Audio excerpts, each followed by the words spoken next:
Este edificio que tengo a mi espalda es el Riksdag, el Parlamento sueco.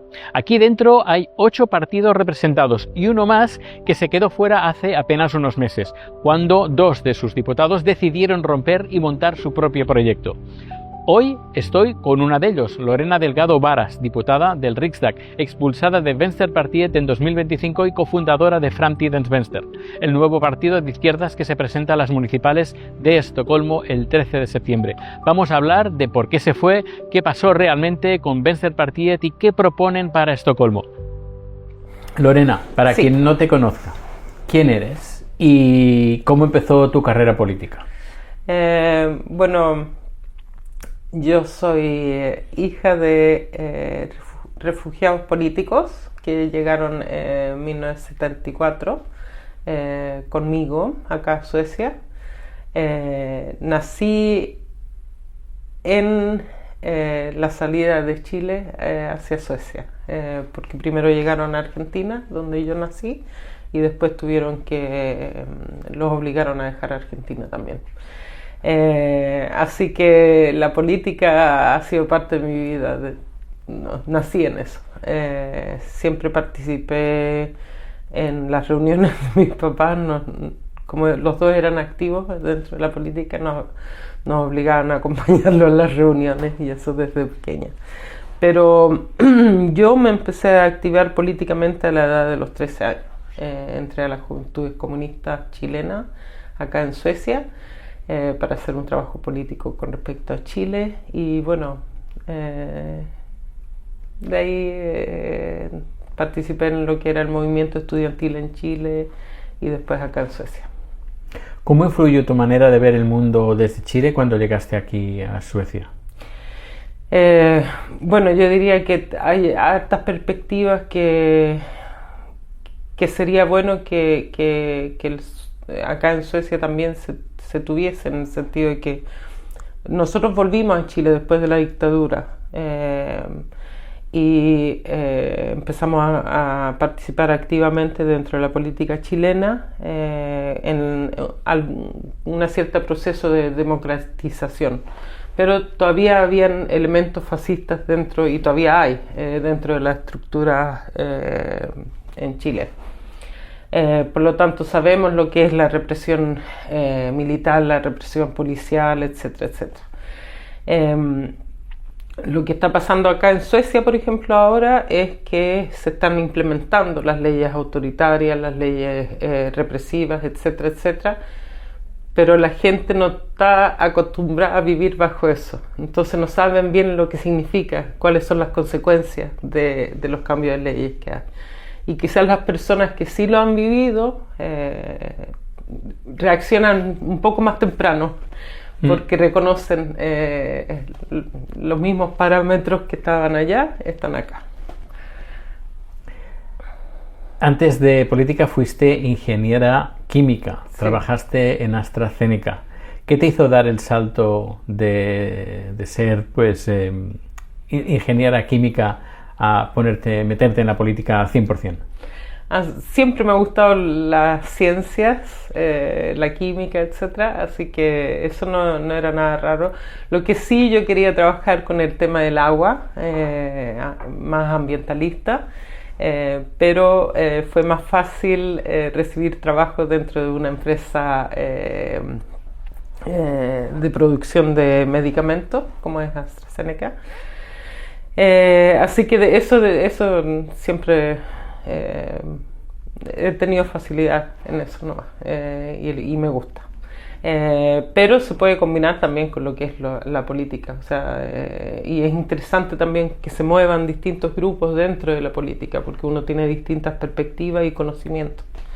Acá en el Parlamento creo que éramos 5 ingenieros nomás que éramos parte del Parlamento, y bueno, tienen sus perspectivas también. Uh-huh. Bueno, vamos a entrar en un tema un poquito delicado, me imagino. ¿Qué pasó en abril de 2025?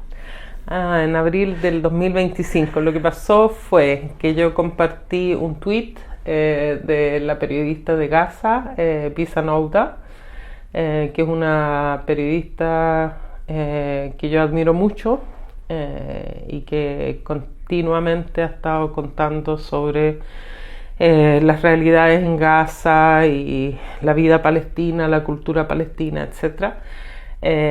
Y ese día, la noche anterior, habían asesinado a 5 periodistas en Gaza. Entonces yo entré a la página de ella para saber si había hecho algún comentario y para saber que estuviera bien, no sé.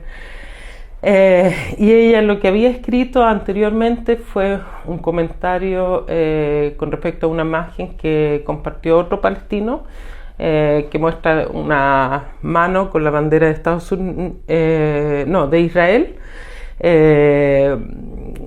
como marioneta, sí, sobre la mano de Estados Unidos, que en sí tienen marionetas de varios países ahí. Y el comentario de ella fue, yo diría que no es Israel que tiene el poder sobre Estados Unidos, sino que es Estados Unidos que utiliza a Israel como una herramienta colonial sobre Palestina. Y yo compartí las palabras de ella y obviamente la imagen también acompañó, y ahí me acusaron de ser antisemita. Sí. Pero luego la fiscalía archivó el caso.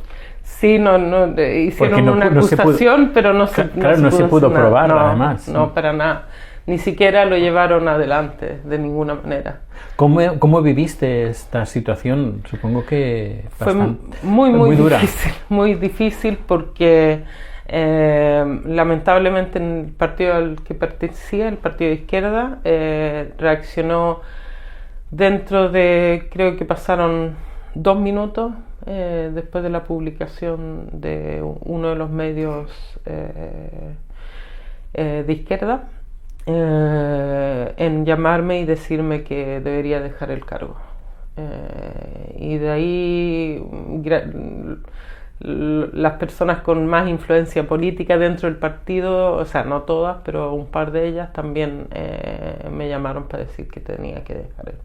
Pero esto no era, para mí no era extraño en el sentido que yo ya había tenido problemas dentro del partido, porque el partido de izquierda lamentablemente ha ido cambiando bastante estos últimos 10 años, diría yo.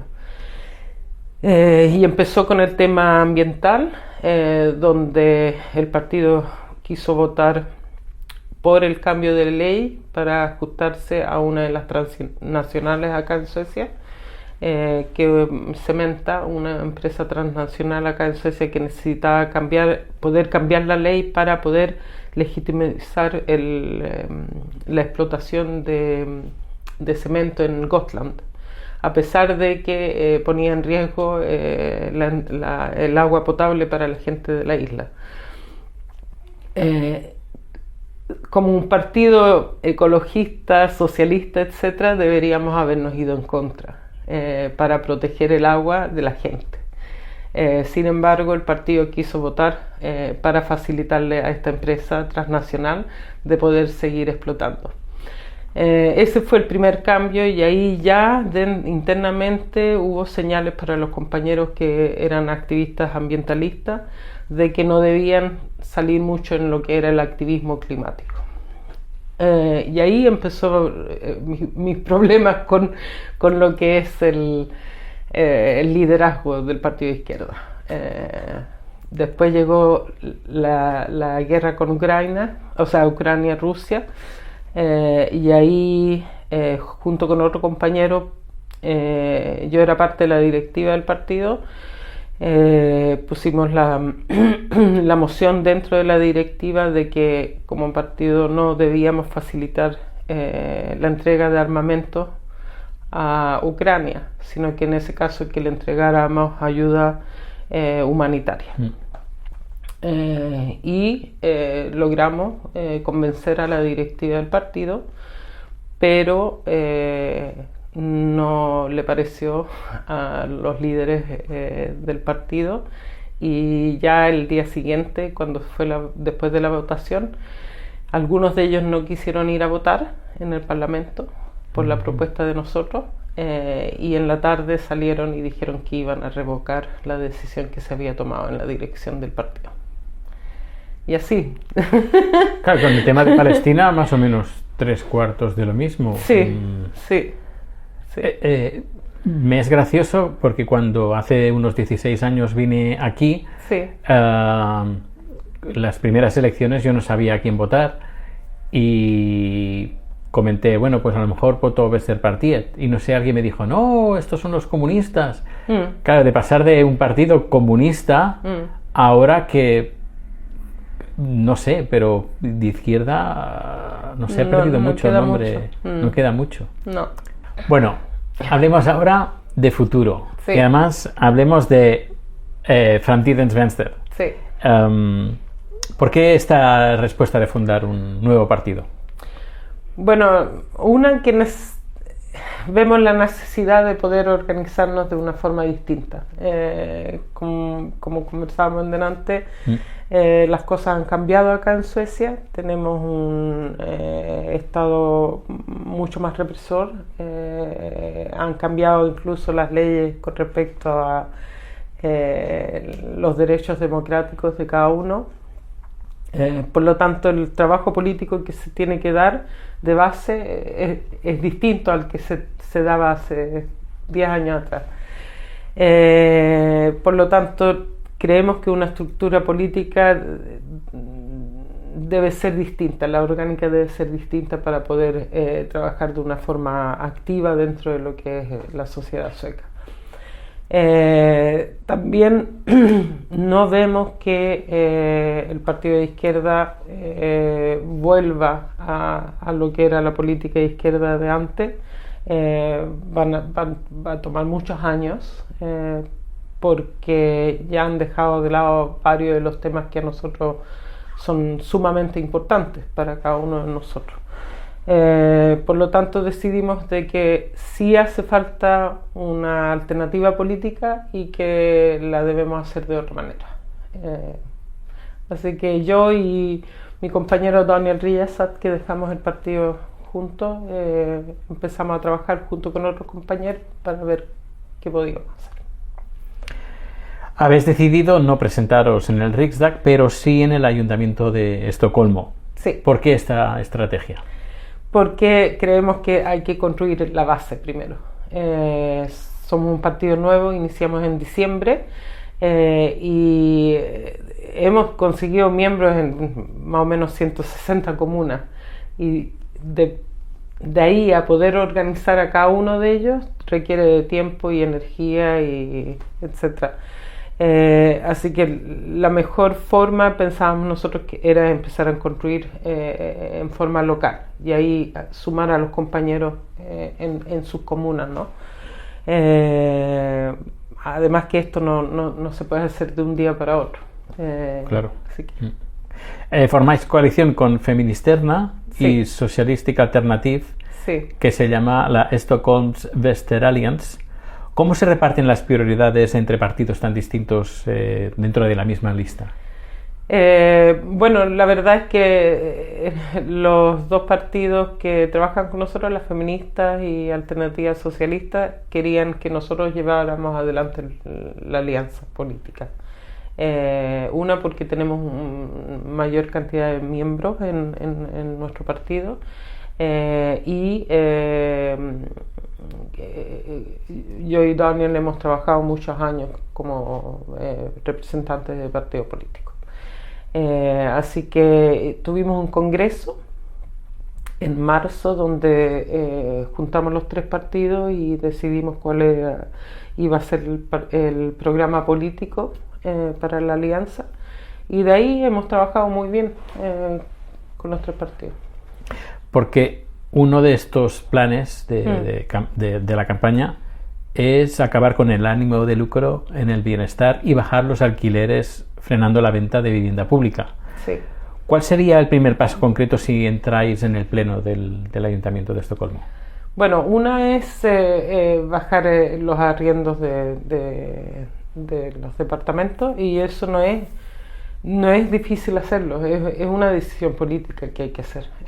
Al igual como los partidos, incluso los de izquierda, han decidido subir los arriendos, estos últimos 5 años en su totalidad se han subido 25% los arriendos acá en Estocolmo. También se puede tomar la decisión de bajar los arriendos porque no hay justificación para el alza. Después también consideramos que debemos formar lo que nosotros llamamos comunas de resistencia, porque no importa qué gobierno venga después de septiembre, van a haber partes de la política que no van a cambiar. Lo tenemos claro con respecto a la política de migración, no va a cambiar porque los socialdemócratas no quieren otra cosa. Lo mismo con el tema de la política judicial, tampoco va a haber cambio porque los socialdemócratas quieren que sea al igual como la derecha, los cambios que se han hecho. Entonces hay una serie de partes de la política que no van a cambiar, y ahí las comunas van a tener que tomar responsabilidad por el bienestar de cada uno de las personas que viven en ellas. Por lo tanto, tenemos que trabajar de una forma mucho más activa, proactiva con respecto a esos temas. Por ejemplo, ¿cómo hacemos para proteger al personal de Estocolmo cuando no quieren ser parte de la ley de, no sé cómo se llama en español, ¿soplones? Sí, soplones, sí. Que es una ley que quiere obligar a las personas que tienen trabajos públicos a... como chivato. Sí, chivatar. Sí. Chivatar a la policía si es que hay personas indocumentadas, etcétera, etcétera. Pero el personal no quiere hacer eso. O sea, todos los sindicatos han dicho que no, esa ley no va con ellos. O sea, entonces, ¿cómo protegemos al personal en eso? Como comuna, la responsabilidad es proteger al personal. Después también tenemos un sistema de migración muy obsoleto e injusto, y hay mucha gente hoy día que está indocumentada no porque no tienen razones de estar acá en Suecia, sino que el sistema no es justo. Y pagan impuestos acá en Suecia, algunos trabajan, etcétera. Y hay que entregarles algún apoyo para que puedan avanzar en el proceso. Y así tenemos varias ideas políticas que queremos llevar a cabo, pero que significan concretizar y proteger a los ciudadanos acá. Porque una de las diferencias que hay, por ejemplo, con España es que las comunas normalmente en Suecia tienen más poder que una ciudad, un ayuntamiento en España, decide más sobre el territorio. Claro, sí, el poder que tenemos en las comunas es mucho mayor de lo que se utiliza hoy en día. O sea, las comunas tienen la decisión sobre el sistema social, cómo se lleva a cabo, las escuelas, los jardines infantiles, sanidad. La sanidad, la construcción de vivienda, o sea, todo lo que tú necesitas para tu diario vivir está dentro de la comuna. Está dentro de la comuna. Se ha hablado también, si no me equivoco, pues una crítica, que además en España sí que al menos se habla mucho, es sobre que haya un nuevo partido de izquierdas, es como dividir el voto de la izquierda. ¿Qué le dices a la gente que piensa que hacer otro partido es dividir a la izquierda? Yo diría que es una acusación que siempre viene dentro de la izquierda cuando hay grupos que quieren hacer otra cosa, etcétera, etcétera. Sin embargo, la derecha tiene el derecho de tener 8 o 10 partidos si quieren y nunca reciben esa crítica. Yo creo que tienen que haber distintas formas de poder organizarse. Nunca va a haber un partido que te represente 100% o el 50% o el 20%, sino que tú tienes que buscar el tipo de organización que va para que tú puedas ejercer el trabajo político que tú quieras hacer. Y en eso las organizaciones de izquierda tienen que ser capaces de poder trabajar una con la otra. O sea, tenemos que poder juntar, como hemos hecho acá en Estocolmo, bajo un paraguas, distintos partidos políticos que tienen distintas estructuras orgánicas y a lo mejor distintas ideologías también, pero de poder trabajar juntos para llevar a cabo la política que tenemos en conjunto, ¿no? Y eso es lo que nosotros queremos hacer. Yo diría que seríamos un complemento a lo que es la izquierda parlamentaria que hay hoy día, en el sentido de que hoy día el partido de izquierda ha perdido una cantidad enorme de miembros porque no se sienten representados por el partido. Hay una desilusión general, diría yo, en las zonas de trabajadores hacia los partidos políticos. Por lo tanto, nosotros podemos tomar puesto con las personas que hoy día se sienten desilusionadas, pero de todas maneras quieren ser parte de una organización política. Así que es un complemento, diría yo. Así que también en un futuro podríais también trabajar conjuntamente con Vänsterpartiet o no, o la relación está bastante rota. Por parte de nosotros sí, o sea, obviamente si se trata de llegar a un acuerdo político, etcétera, nosotros estamos dispuestos. Si el 13 de septiembre no consigáis un escaño, ¿qué va a pasar? Bueno, tenemos harto trabajo por hacer. Tenemos... Que no lo creo, ¿eh? Sí. No creo que pase eso. Sí, pero si pasa, nosotros lo que hemos dicho es que esta elección es para juntarnos, para poder empezar a activarnos y hacer un trabajo político. De todas maneras, tenemos membresía en tantas comunas donde todavía no hemos logrado organizar los grupos locales, que ese es un trabajo prioritario que tenemos después de las elecciones. Tenemos grupos locales en Gotemburgo, en Malmö, en Estocolmo tenemos como 12, en Uppsala, etcétera, pero hay muchas ciudades donde no hemos tenido el tiempo de ir y juntar a los compañeros y ayudarlos a iniciar un trabajo político. Así que eso diría yo es el primer punto. Y esto es un trabajo que nosotros apuntamos de aquí a 10 años. O sea, claro. Son muchas cosas las que hay que hacer. También es diferente el sistema electoral que hay en Suecia en comparación con España, donde es más fácil en comparación a España siempre que partidos políticos pequeños puedan tener representación por el sistema de ON que se hace en España y el sistema de ahora no me acuerdo del nombre, hicimos un vídeo anterior, el Seinlage modificado, sí, que son dos sistemas electorales un poquito diferentes. Aquí en Suecia se intenta que haya mayor representación incluso de partidos más pequeños, por eso sí, dudo que no consigáis ningún escaño. Sí. Ya para cerrar, si alguien en Estocolmo todavía no sabe a quién votar, ¿qué le dirías? Yo diría que en Estocolmo voten por Stockholms Vänsterallians, dennos la oportunidad de hacer cambios concretos. Nosotros conocemos muy bien la política de la comuna y sabemos que se puede hacer mucho más acá en Estocolmo. No solamente bajar los arriendos, sino que la estructura democrática de la ciudad tiene que cambiar. Hoy día vemos, a pesar de que tenemos una representación en la comuna que es progresista, vemos que hay grandes problemas con respecto al tema del trabajo social, el tema de la cultura, etcétera, etcétera. Y ahí tenemos varias propuestas.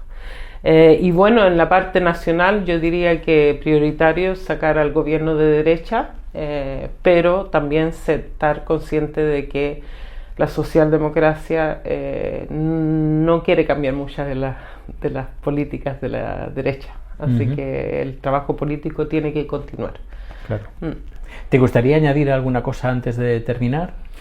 Los invito también a ser parte de la solidaridad internacional. Creo que es sumamente importante y es ahí donde también vemos cómo los sistemas trabajan de igual forma en distintos países, etcétera. así que apoyar al pueblo palestino. Vamos a poner todos los datos de contacto de Sí. vuestra formación política en las notas del vídeo, en la descripción del vídeo, para que, por si quieren saber más, conocer más información, poneros en contacto con vosotros, pues que lo pueden hacer directamente. Hacerlo aquí abiertamente la gente no va a apuntar, por eso va a estar justo debajo todos los enlaces pertenecientes pues a vuestra iniciativa.